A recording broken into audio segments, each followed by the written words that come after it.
මුඛ පිළිකාව ඇත්තටම වළක්වා ගත හැකි දෙයක්. එයට හේතුකාරක තියෙනවා.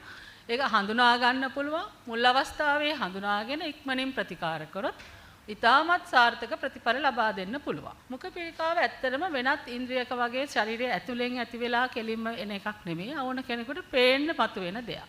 එතකොට මුඛ පිළිකාව අපිට ස්වයංමුඛ පරීක්ෂාවකින් හඳුනා ගන්න පුළුවන්.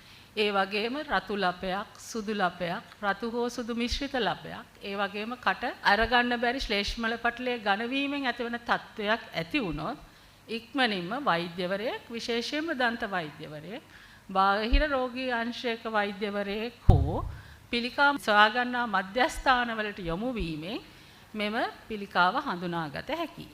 ඒ වගේම අපේ ශ්‍රී ලංකාවේ මුඛ හා හනුක විශේෂඥ ශල්‍ය වෛද්‍ය ඒකක හැම දිස්ත්‍රික්කයකම තියෙනවා. ඒගොල්ලන් අතර හදිසි ප්‍රතිකාර සඳහා පැය 24 පුරා සේවයකුත් පවත්වාගෙන යනවා.